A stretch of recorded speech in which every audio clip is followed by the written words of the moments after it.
L'aide médicale gratuite pèse de plus en plus lourd dans le budget des provinces. C'est pourquoi un projet de loi prévoit de transférer cette charge financière au gouvernement de la Nouvelle-Calédonie. Le parti Calédonie Ensemble s'y oppose. Son porte-parole Philippe Michel juge cette proposition totalement irresponsable dans l'état actuel des finances du pays. Prétendre aujourd'hui transférer 13 milliards de coûts de l'aide médicale qui sert à financer la couverture de 60 000 Calédoniens à une Nouvelle-Calédonie qui est en situation de quasi-faillite, c'est creuser la tombe de la Nouvelle-Calédonie et c'est totalement irresponsable. C'est la raison pour laquelle on s'opposera au vote de cette proposition de loi du pays. Toutes les provinces, à l'exception de la province Île pour des raisons politiques, ont voté leur budget incluant la charge de l'aide médicale. La province Sud a même voté un budget en augmentation de 5%, 2,5 milliards de plus d'une année sur l'autre, ce qui témoigne que oui, les budgets des provinces sont contraints, mais pas au même niveau que celui de la Nouvelle-Calédonie, qu'on n'arrive même pas à voter en équilibre. La proposition de loi portée par la présidente de la province Sud, Sonia Backes, et Jacques Lallier pour la province des Îles doit être examinée la semaine prochaine au Congrès. L'activité est suspendue depuis 4 heures du matin sur le site minier de Poum. Les salariés de la SLN, mais aussi de la Sonarep, n'ont pas pu gagner leur poste. Ce sont des propriétaires terriens qui bloquent l'accès à la mine en soutien à la société Yadamoin, dont la première activité est de préparer le terrain pour l'exploitation de minerais par la SLN. Cette société appartient à des habitants de Poum et son activité est en arrêt depuis fin décembre à la demande de la SLN qui attendrait une autorisation d'exploitation sur d'autres zones de la mine.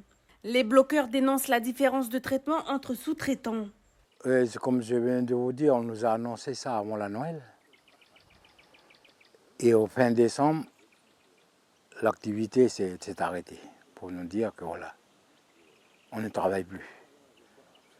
Il faut attendre qu'il y a cette autorisation-là pour relancer les choses, quoi. Et nous disons, nous sommes partants, ok, on a compris la situation de la SLN par rapport à des choses comme ça, et on leur a dit que nous sommes d'accord avec vous. Mais si nous restons en stand-by, ben les autres, ils nous suivront.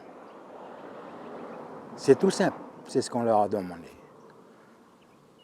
Mais pour dire que maintenant on accepte les gens d'ailleurs pour continuer leur activité, puis nous, des gens du coin, on ne travaille pas. C'est pas logique. C'est pour ça maintenant, on ne dit pas qu'on se révolte, mais on dit qu'on monte au créneau parce que on va mettre le haut là, parce que nous, on existe. Demain se tiendra une table ronde entre tous les partenaires. Sollicitée, la SLN n'a pas souhaité commenter la situation pour le moment.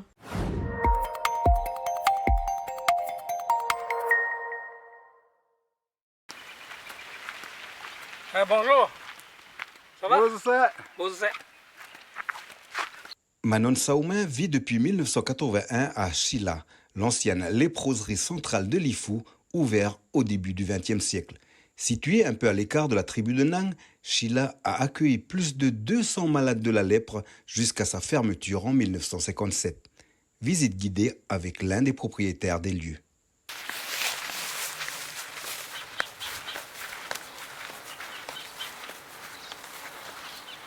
On est devant la chapelle de Chila, la chapelle Saint-Roch, chapelle qui a été construite par les catholiques de Nafalo avec la participation active de leur curé. Et pour l'édification de cette chapelle, les catholiques ont reçu des fonds néo-zélandais. Ça a été construit en 1928, mais il a fallu 4 ans pour finir la chapelle. Quelques dizaines de mètres plus loin se trouvent les vestiges du temple des lépreux, plus imposant car plus de malades protestants. Ce temple a également une particularité.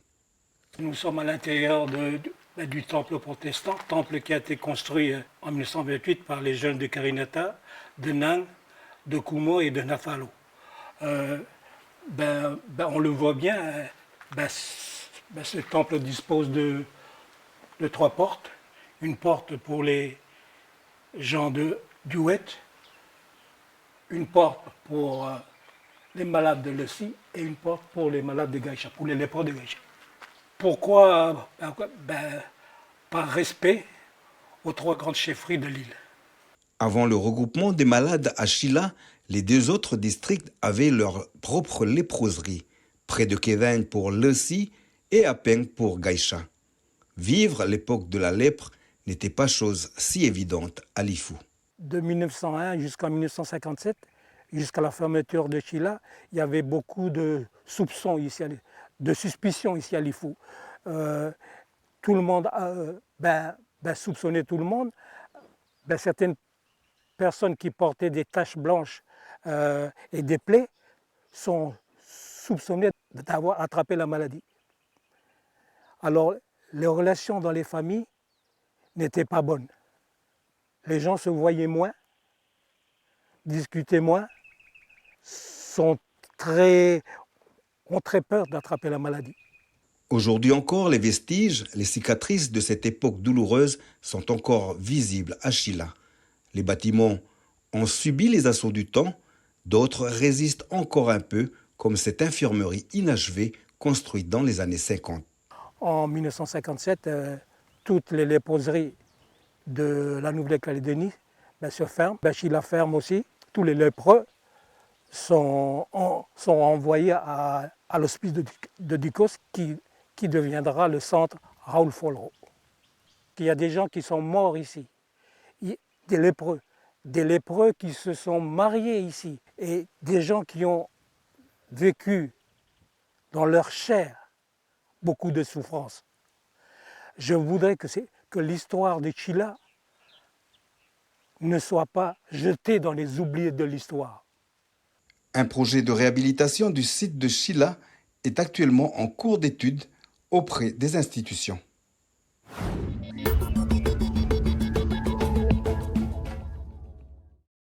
Cette semaine, direction Poum à la rencontre de Lucienne Houry, une habitante d'Arama, qui cuisine une recette traditionnelle à base de tiges de taraudot. Un aliment souvent jeté qui faisait autrefois partie de notre alimentation. Cette recette, elle la tient de sa grand-mère. Regardez.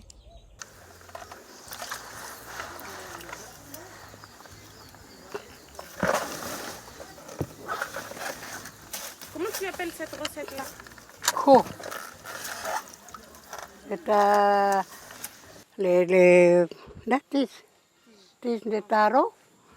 Et puis, il y a les choses qu'il faut préparer puis mettre dedans.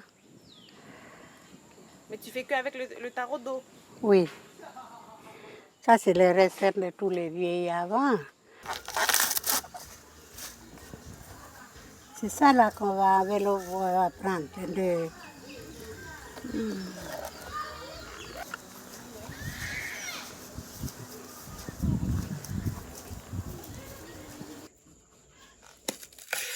On est obligé d'enlever.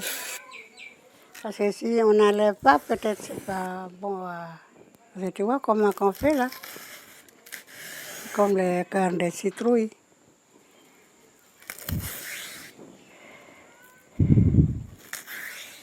Peut-être ça va être dur aussi si on n'enlève pas. Oui, voilà. Et voilà, je mélange le poisson, le coco et le pourpier. Voilà.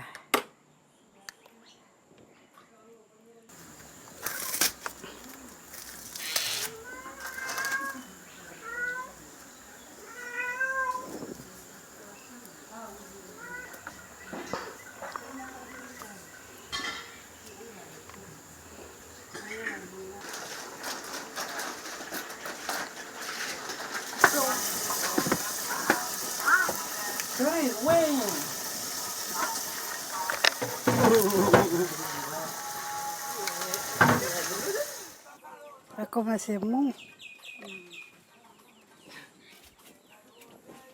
Du coup, tu auras laissé combien de temps sur le feu? Mais là, il est presque une heure. Oui.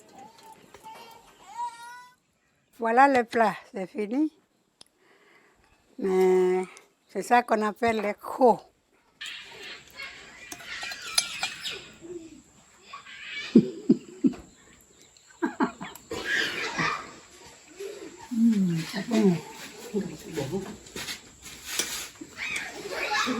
Voilà.